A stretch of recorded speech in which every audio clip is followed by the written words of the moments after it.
ಶ್ರೀರಾಮ ಸಮರ್ಥ. June 1. ಕರ್ತೃತ್ವ ಭಾವ ಬಿಡುವುದೇ ಪರಮಾರ್ಥ. ಹಗ್ಗವನ್ನು ಹಾವು ಎಂದು ತಿಳಿದವನು ಬದ್ಧನು, ಆದರೆ ಹಗ್ಗವನ್ನು ಹಗ್ಗವೆಂದು ತಿಳಿದವನು ಮುಕ್ತನೆಂದು ತಿಳಿಯಬೇಕು. ನಾನು ದೇಹಧಾರಿ ಎಲ್ಲವೆಂದು ತಿಳಿದವನು ಮುಕ್ತನೇ. ಸತ್ಯದ ಜ್ಞಾನ ಮಾಡಿಕೊಳ್ಳುವುದೆಂದರೆ ಮುಕ್ತಾವಸ್ಥೆಯೇ ಆಗಿರುತ್ತದೆ. ನಮ್ಮ ಬದ್ಧಾವಸ್ಥೆಯನ್ನು ನಾವೇ ನಿರ್ಮಾಣ ಮಾಡಿಕೊಂಡಿರುತ್ತೇವೆ. ಕಾಳಜಿ, ತಳಮಳ, ದುಃಖ ಇವು ಬದ್ಧತನದ ಲಕ್ಷಣವಾದರೆ, ಯಾವುದೇ ಪರಿಸ್ಥಿತಿಯಲ್ಲಿ ಆನಂದದಲ್ಲಿರುವುದು ಮುಕ್ತತೆಯ ಲಕ್ಷಣವಾಗಿರುತ್ತದೆ. ಜಾಗೃತವಾಗಿರುವುದೆಂದರೆ ಮುಕ್ತದಶೆಗೆ ಬರುವುದೆಂದರ್ಥ. ನನ್ನದು ನನ್ನ ಹತ್ತಿರವೇ ಇರುತ್ತದೆ, ಆದರೆ ಅದರ ಅರಿವು ಇಲ್ಲದಂತಾಗಿದೆ. ಭಗವಂತನನ್ನು ಮರೆತಿರುವುದರಿಂದಲೇ ನಾವು ದೇಹಧಾರಿ ಎಂದು ಅನ್ನತೊಡಗಿದೆವು.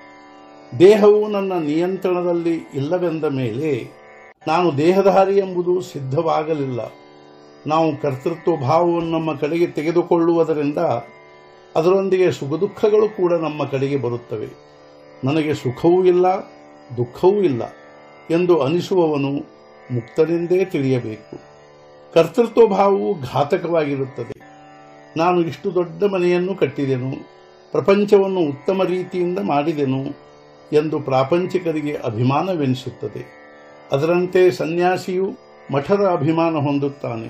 ಆದ್ದರಿಂದ ಈ ಕರ್ತೃತ್ವ ಭಾವನೆಯ ಬಾಧೆಯಿಂದ ಇಬ್ಬರು ಸಹಜವಾಗಿ ಬಿಡುಗಡೆ ಹೊಂದುವುದಿಲ್ಲ.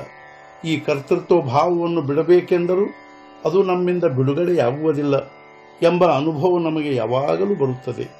ಭಗವಂತನ ಅಸ್ತಿತ್ವದ ಮನವರಿಕೆಯಾದರೆ ಮಾತ್ರ ಅದು ಕಡಿಮೆಯಾಗುತ್ತದೆ. ಆದ್ದರಿಂದ ಭಗವಂತನ ಅಖಂಡ ಸ್ಮರಣೆಯಲ್ಲಿ ಇರಬೇಕು ಹಾಗೂ ಭಗವಂತನು ಇಟ್ಟದ್ದರಲ್ಲಿಯೇ ಸಮಾಧಾನ ಹೊಂದಬೇಕು.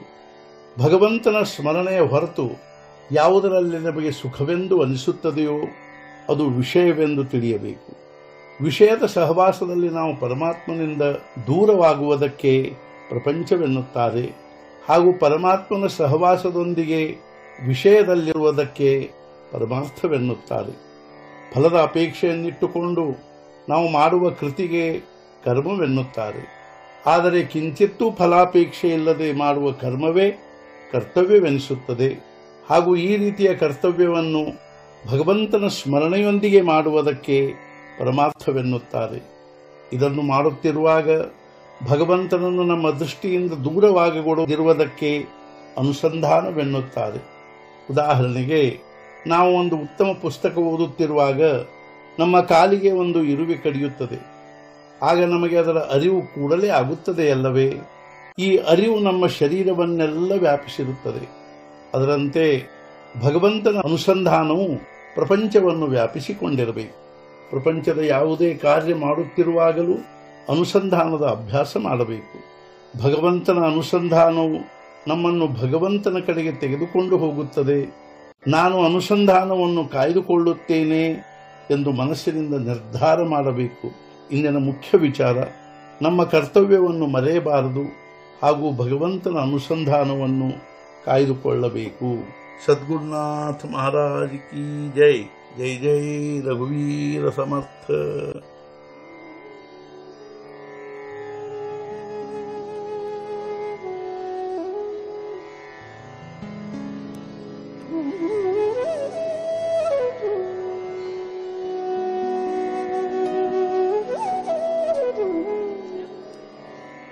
Mm-hmm.